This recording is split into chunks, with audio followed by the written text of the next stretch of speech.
The air in the dining room felt thick, like it was holding its breath.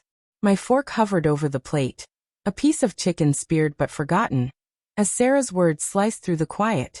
"I had lunch with James today," she said, her voice too casual, her eyes fixed on her wineglass.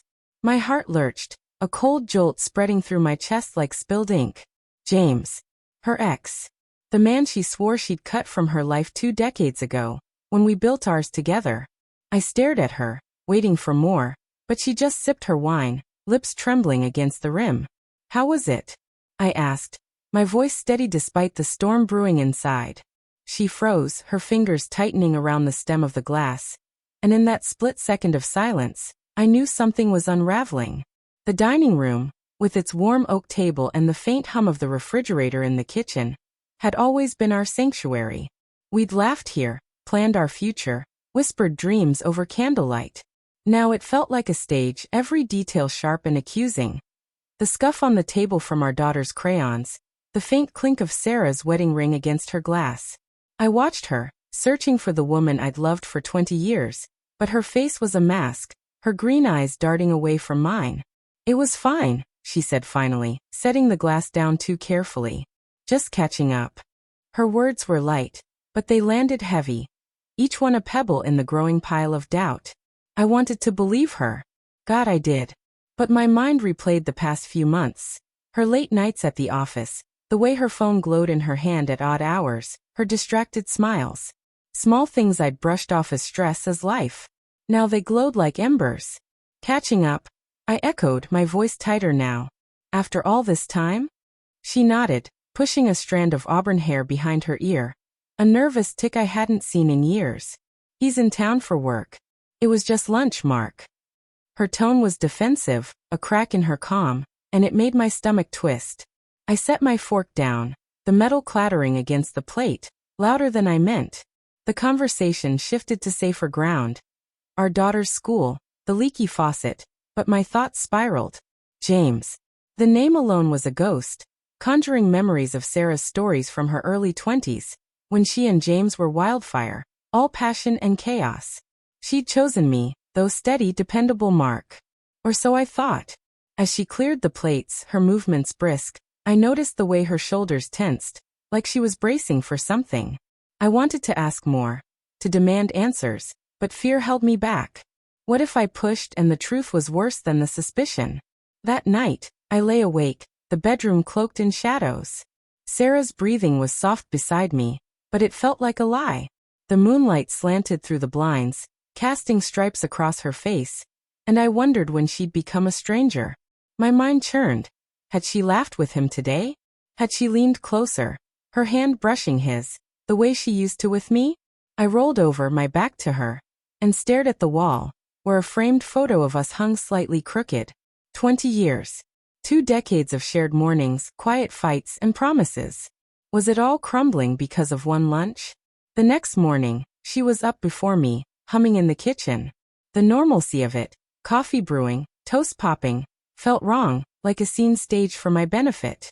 "You're up early," I said, leaning against the counter. She smiled, but it didn't reach her eyes. "Couldn't sleep," she replied, stirring sugar into her mug. Her phone sat on the counter, screen dark, and I fought the urge to grab it, to scroll through her messages for proof of something I wasn't ready to face. Instead I asked, "You seeing James again?" The question slipped out, sharp and unpolished.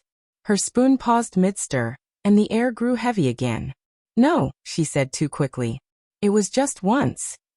But it wasn't. I found out 2 days later, when I saw her car parked outside a cafe downtown. I hadn't meant to follow her. I was just driving home from work, but there she was through the window, laughing with him. James, older now, but still tall, still handsome, his hand resting on the table inches from hers. My chest burned, a mix of rage and grief. I didn't go inside. I drove home, the image seared into my mind, and waited. When she came home, her cheeks flushed from the autumn chill. I was sitting on the couch, the TV off, the house silent. "Where were you?" I asked, my voice low. She hesitated, her coat half off, and I saw it, the flicker of guilt in her eyes. "Errands," she said, but her voice wavered. I stood, my hands shaking. "Don't lie to me, Sarah. The words came out raw, jagged. She opened her mouth, then closed it, her eyes welling up. "Mark, it's not what you think," she whispered, but the crack in her voice said otherwise. We stood there, the space between us a chasm.